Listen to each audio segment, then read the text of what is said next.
Other interesting culture news, you have Twitter X safety getting ratioed as their 1984 policies seem to be coming back. Now, again, this is especially disappointing because when Elon bought Twitter, previously there was more censorship than 1984, the book. And again, this is a health warning. Don't use that book in this podcast to make a drinking game. Presumably you would die because I make so many references to the book. Because unfortunately, modern society is starting to reflect the book more and more, if not being worse than the dystopian book in some ways. A brilliant book by George Orwell that every American should read, or every person in the world should read. Second only to, I'd say it's still better than Animal Farm. Animal Farm is a shorter read, also by George Orwell. They're not happy books. It's definitely not the Hollywood happy ending or the happy, but it is a bleak but very accurate story of how dystopians occur. Now, when Elon bought the platform, pretty much everyone pretty much anyone in the middle or right was throttled, also known as a shadow banned, or they're just kicked off the platform completely. And when Elon bought it, he claimed he was going to bring free speech back, and he was buying it partially because it was the right thing to do. At the time, I was moderately skeptical just because a lot of banks also helped him. He didn't just use his own capital. He did use a fair amount of his own capital in terms of buying Twitter, but he also called on some of the largest financial institutions in the world. So he has to get an ROI eventually because those banks are investing for a reason. They want to make their money back, and of course, they want to make a profit off that investment. So there's a lot of people are concerned. As soon as he bought it, the ad revenue went down by about 50%. Now, I know U.S. public schools are at all-time low for math scores, science scores, even history scores, as they don't even teach proper history. Now, 50% is also known as half. So if you have 2 apples, 1 apple's gone. This is now concluded. Perhaps more value than some public schools has added, as sad as that sounds. But in moderate seriousness, or I was only moderately joking there, but they lost half their ad revenue, so that's bad. So Elon brilliantly did think, let's try to make this more profitable. How can we make it an improved experience if we have a premium package? So they came up with Twitter Blue, which is now called X Blue or something like that. Now, Twitter Blue was a subscription service where if you signed up, I believe if you get the 1 year, if you buy 1 year up front, it's a discount. So for $8 a month, if you posted, they would be seen by more people. You would have less advertisements on your homepage, and you get that blue little check mark that for many years was seen as a elite status symbol. It showed that you were authorized and verified. You're a real person, presumably. And he thought if he can get enough subscribers sign up, they can maybe offset that loss of the advertisers and in theory, maybe even make a profit off of that alone, thereby preserving free speech because the people are paying for it. Now, unfortunately, and again, not as a private company, so we don't have a 10K or we don't have their quarterly fiscal results being posted. Presumably, he's making these policy changes because not enough people signed up to pay the individual fee. The whole industry thought it was audacious. People thought it would never work. Ironically, every tech company then copied him. You had Facebook with their authorization platforms where if you pay, you can have that blue check mark as well. Snapchat, I believe, also rolled out one. So the other tech companies, again, because these companies are trying to make a profit, when for many years, the main metric or how they were being measured was the number of users.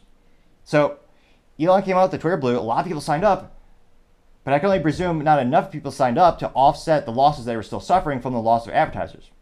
Because of this, presumably, he hired Linda Macarena. I'm kidding, her name is Yacarino, but presumably she could do the Macarena. That's a much more funny name, so I'm going to use that. How she's never worn there's got to be a picture of her in a sombrero. The Google sleuths are the people who use, well, I guess Brave sleuths would be an interesting metaphor if you use Brave as your browser because it is better. There's got to be a picture of her out there like that. Although, who knows? I mean, I'm Cuban. I've never worn a beret kind of thing. Though I should get one.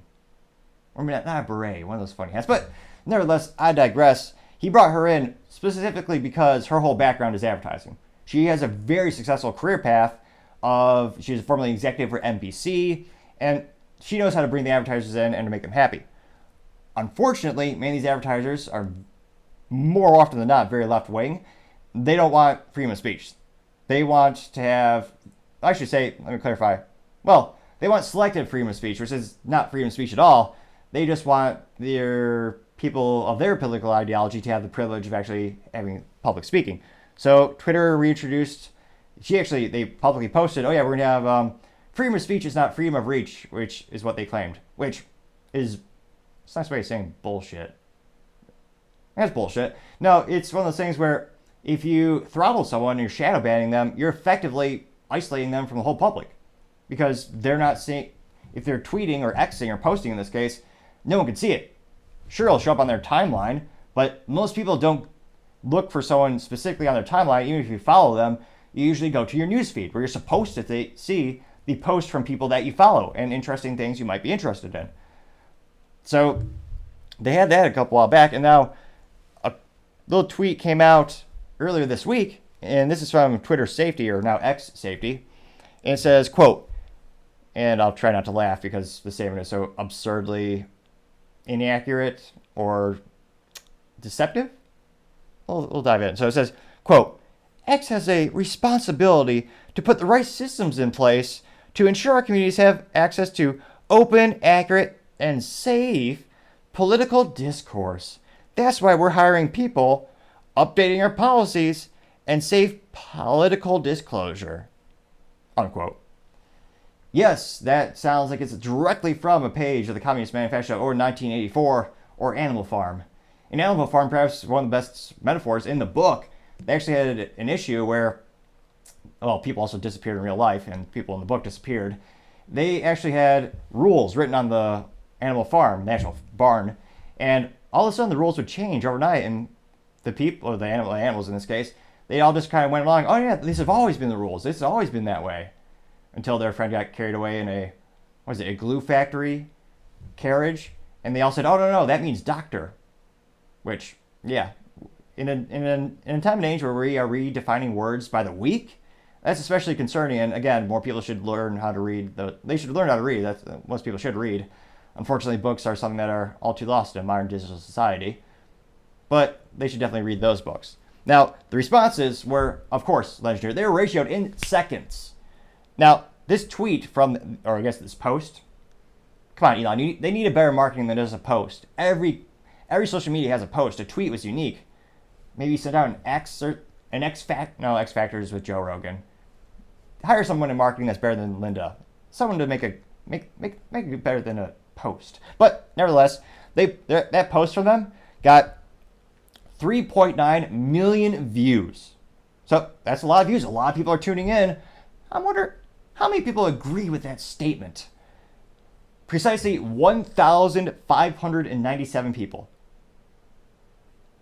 1,597 out of 3.5 million people agreed with that statement, or hearted that statement. Now, I know public schools are all-time low for math scores. We'll do the fun math today. You take 1,597 divided by 3.2 million, you're going to get a number, then you multiply it by 100 to a number of percentage. That percentage is 0.041. The lowest ratio I've covered in 145 episodes. Also known as terrible. No one is agreeing with that statement. Or more accurately, the people are not agreeing with that statement. Advertisers, they are. Now, one of those popular YouTubers responded to that, and this is the quartering, he said, quote, you mean Trust and Safety Department returns rehiring Yoel Roth too? Now, the quartering got 4,740 views and 584 likes, giving a 12.32% like ratio. Now, very simply put, we're not going to do the specific analytics, but 12.34% is much, much bigger than 0.041. Actually, if you do a little bit of math, it's around 300 times more. So I did lie. We did a little math. Not a lot, but a little. 300 times more. Now, another person by the name of Fed Up Kentuckian said, quote, safe political disclosure can only mean one thing, censorship, which ironically means someone isn't going to have their say, unquote. His tweet got 14.3 thousand views and 1,501 likes, giving a good old ratio of 10.5%. Now, you have another popular one. We'll just do two more. You have Vince Langman saying, quote, I'll take some of that communist would tweet for 1K, Alex, unquote. Which is a funny pun going back to The Price is Right. He got 32,000 views and 2,933 likes, giving you a ratio of 9.35%. So this person got 32,000 views and about 3,000 people liked it. Twitter, or X, got 3.9 million views and about 1,600 likes. Yeah, this is not popular at all, to say the least. Now, you had the red-headed libertarian also say, quote, please don't use dystopian phrases like open, accurate, and safe political disclosure, unquote. No one is liking that. And unfortunately, it seems like the old ways of Twitter are back. And election year is right around the corner, so unfortunately, you're going to see exponentially increase in censorship, most likely around these types of topics and around people who are in the middle or in the right. Which is especially disappointing because Elon knows this is going on. If you read, I read his book, or not his book, a book about him earlier this year by Ashley Vanchi. It was a really good, I was going to say autobiography. That's when the person actually writes their own book. This was a biography about Elon, but this person did get to personally see Elon many times and interview him frequently for the book and shadow him throughout his job. A term in, I guess, business and most corporate America where you just basically kind of just sitting next to him watching what they do. And from the book, and actually any interview you see with Elon, you'll see he is extremely detail-oriented. I think that's one of the reasons he's so successful is because he can look at something very analytically, he can dive down to the deepest parts of it, fix things, and make it better. So there's no way he doesn't know this is going on at Twitter, and they never even fixed shadow banning. He claimed it was too complex, and he also claimed they couldn't bring back Alex Jones because he was emotionally distraught because he had a child that passed, which, again, I feel bad for him. No one should ever cheer or be glad for someone passing away in that case.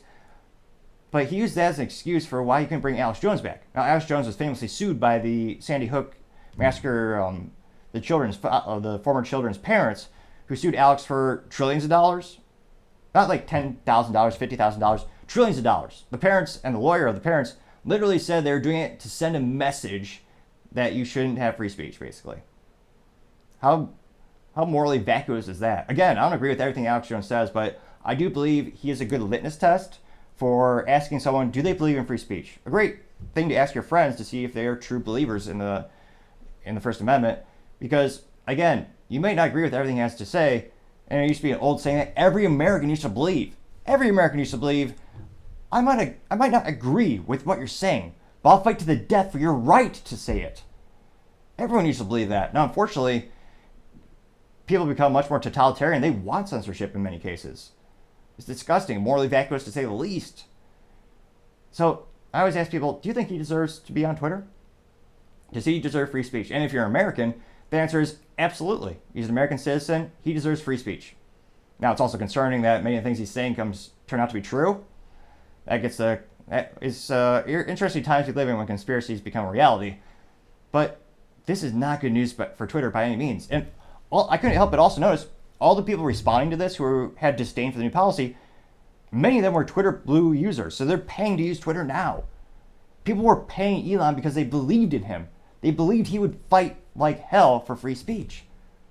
And now that he's not, individuals, again, are paying about $8 a month. Businesses are paying $10,000 a month. How many people are going to stop their subscriptions?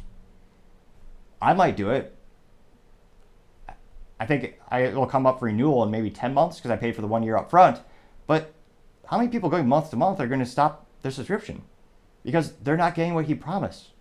They're buying into his vision, buying into the experience of what Twitter could truly be, a public square. But it seems like more and more often it's not the case. So let me know in the comments, if you do pay for Twitter Blue, are you going to cancel your subscription? What kind of fallout do you think? Are we going to see a 10% drop in Twitter Blue subscribers? 20%? 50%? How many people are going to drop because Twitter's changed and regressed to the old policies? It'll be interesting to see, but I would say time shall tell. Thank you everyone for taking the time to tune in. Again, it's a crazy goal. We're trying to get to 4,000 subscribers by the end of September. Greatly appreciate you taking the time to click that button. Also, don't forget to take the time to like and comment. The feedback is greatly appreciated, especially if it's critical, as we try to make the show better and better. Also, don't forget to take the time to tell your family, tell your friends, tell your coworkers, heck, tell your enemies, tell anyone and everyone. Just stay safe and fight the good fight.